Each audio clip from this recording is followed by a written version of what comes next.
Lesson Motion and Time.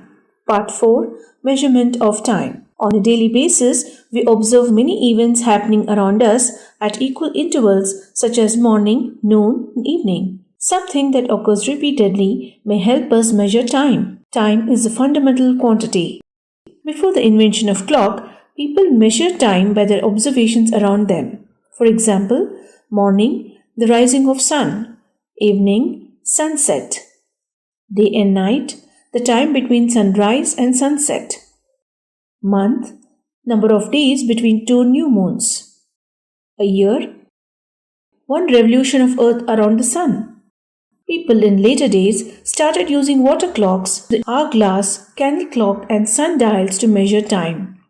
Often, there was a need to measure smaller intervals of time. It was experiments and observations done by a great scientist by name Galileo Galilei that led to the invention of pendulum clocks. Pendulum clocks use the concept of periodic motion to measure time.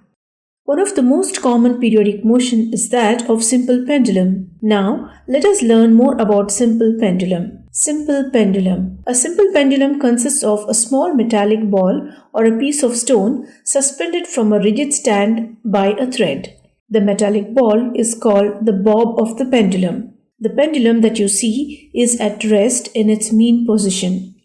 When the bob of the pendulum is released, after taking it slightly to one side, it begins to move to and fro. The to and fro motion of a simple pendulum is an example of a periodic or an oscillatory motion. When the bob of the pendulum moves from its mean position A to extreme position C, then to the extreme position B, and then back to A, it is called one oscillation. An oscillation can also be between the two extremes position from A to B and back to A. The time taken by the pendulum to complete one oscillation is called its time period.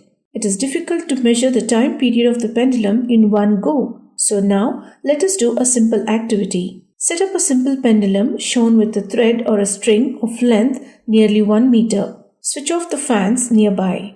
Let the bob of the pendulum come to rest at its mean position. Mark the mean position of the bob on the floor below it or on the wall behind it.